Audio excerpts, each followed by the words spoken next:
Sri Krishnaya Paramatmane Namaha. Mahabharatham, Chapter 17.Droupadi'ss Swayamvaram.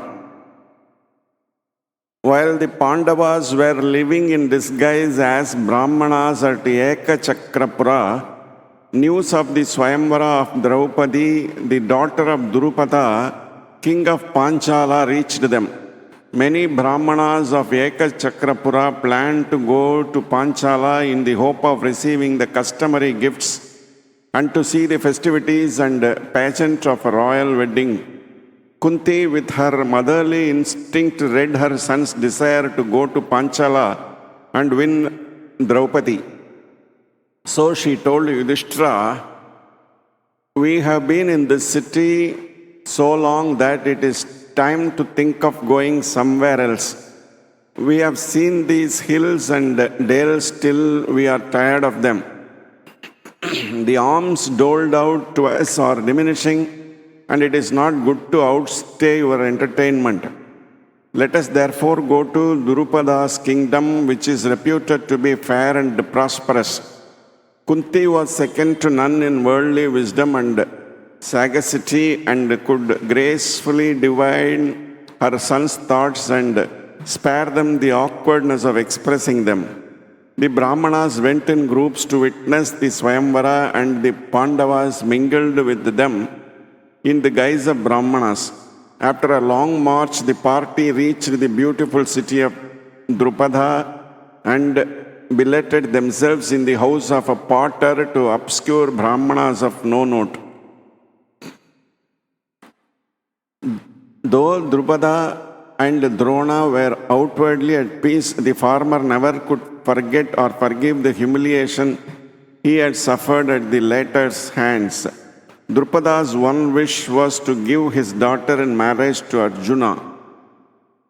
Drona loved Arjuna so dearly that he could hardly look upon his pupil's father-in-law as his deadly foe. And if there were a war, Drupada would be all the stronger for being Arjuna's father-in-law. When he heard the news of the destruction of the Pandavas at Varanamata, he was plunged in sorrow, but was relieved by a later rumor that they had escaped. The marriage hall was beautifully decorated and built amidst a finely laid out group of new guest houses designed to accommodate these Swayamvara suitors and guests. Attractive sights and sports had been arranged for public entertainment, and there were glorious festivities for 14 days continuously. A mighty steel bow was placed in the marriage hall. The candidate for the prince's hand was required to string the bow and with it shoot a steel arrow through the central aperture of a revolving disc at a target placed on high. This required almost superhuman strength and skill, and Drupada proclaimed that the hero who would win his daughter should perform this feat. Many valiant princes had gathered there from all parts of Bharatavarsha. The sons of Dhritarashtra were there, as well as Karna, Krishna, Shishupala, Jarasandha and Salya. Besides the competitors, there was a huge concourse of spectators and visitors. The noise that issued therefrom resembled the uproar of the ocean, and over it all arose the auspicious sound of festal music from hundreds of instruments. Drishtadhyumna on horseback rode in front of his sister Draupadi, seated on an elephant. Fresh from her auspicious bridal bath and clad in flowing silk, Draupadi dismounted and entered the Swayamvara hall, seeming to fill it with the sweetness of her presence and perfect beauty. Garland in hand and coyly glancing at the valiant princes, who for their part looked at her in speechless admiration, she ascended the dais. The Brahmanas repeated the usual mantras and offered oblations in the fire. After the peace invocation had been chanted and the flourish of music had stopped, Drishtadhyumna took Draupadi by hand and led her to center of the hall. Then he proclaimed in loud, clear tones, "Hear ye, O princess seated in state in this assembly. Here is the bow, there is the target, and here are the arrows. He who sends 5 arrows in succession through the hole of the wheel and unerringly hits the target, if he also be of good family and presence, shall win my sister." Then he narrated to Draupadi the name, ancestry, and description of the several suitors assembled there. Many noted princes rose one after another and tried in vain to string the bow. It was too heavy and stiff for them, and they returned to their places abashed and ashamed.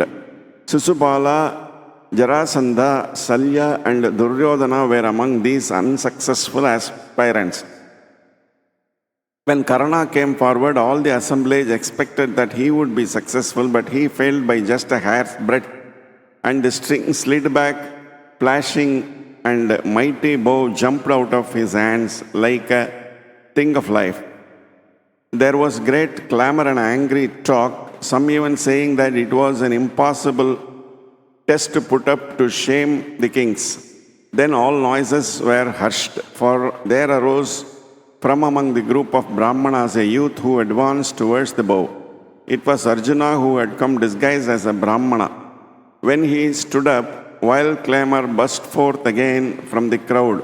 The Brahmanas themselves were divided in opinion, some being highly delighted that there should be among them a lad of mettle enough to compete, while others were envious or worldly wise said that impudence it was for this Brahmacharin to enter the lists when heroes like Karna, Salya, and others had met with failure. But there were others again who spoke differently as they noted the noble and shapely proportions of the youth. They said, "We feel from his appearance that he is going to win. He looks sure of himself and he certainly knows what he is about." The Brahmana may be physically weaker, but is it all a matter of brute strength? What about the power of austerities? Why should he not try? And they blessed him. Arjuna approached the place where the bow lay and asked Drishtadhyumna, "Can a Brahmana try to bend the bow?" Drishtadhyumna answered, "O best of Brahmanas, my sister will become the life mate of anyone of good family and presence who bends the bow and shoots the target.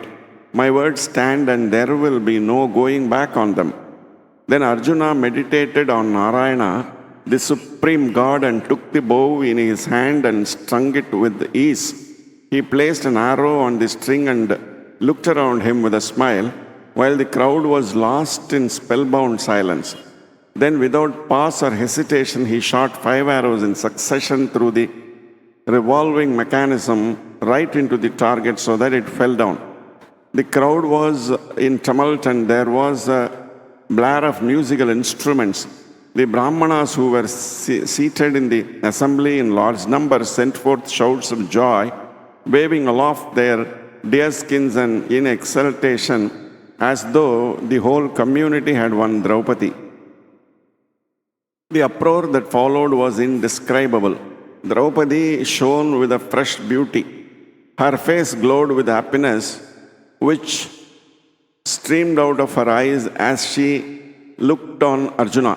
She approached him and placed the garland on his neck. Yudhishthira, Nakula, and Sagadeva returned in haste to the potter's house to convey the glad news immediately to their mother. Bhima alone remained in the assembly, fearing that some danger might befall Arjuna from the Kshatriyas. As anticipated by Bhima, the princes were loud in wrath. They said, "The practice of Swayamvara by the choosing of a bridegroom is not prevalent among the Brahmanas. If this maiden does not care to marry a prince, she should remain a virgin and burn herself on the pyre. How can a Brahmana marry her? We should oppose this marriage and prevent it so as to protect righteousness and save the practice of Swayamvara from the peril which threatens it. A free fight seemed imminent. Bhima plucked a tree by the roots and, stripping it of foliage, stood armed with this formidable bludgeon by the side of Arjuna, ready for any event. Draupadi said nothing but stood holding on to the skirts of deer skin in which Arjuna was clad. Krishna, Balarama, and others sought to appease those who had created the confusion. Arjuna proceeded to the house of the potter accompanied by Draupadi. As Bhima and Arjuna were taking Draupadi to their temporary abode, Drishtadhyumna followed them at a distance and unseen by them, closely observed everything that took place there. He was amazed and delighted at what he saw, and returning he secretly told King Drupada, "Father, I think they are the Pandavas." Draupadi accompanied them, holding to the skirts of the deerskin of that youth, and she was not at all abashed. I also followed, and I saw all five, and a venerable and august lady who I have no doubt is Kunti herself. Invited by Drupada, Kunti and the Pandavas went to the palace. Dharmaputra confided to the king that they were the Pandavas. He also informed him of their decision to marry Draupadi in common. Drupada rejoiced at knowing that they were the Pandavas, which set at rest all anxiety regarding the enmity of Drona. But he was surprised and disgusted when he heard that they would jointly marry Draupadi. Drupada opposed this and said, "How unrighteous! How did this idea get into your head? This immoral idea that goes against the traditional usage." Yudhishthira answered, "O king, kindly excuse us. In a time of great peril, we vowed that we would share all things in common, and we cannot break the pledge.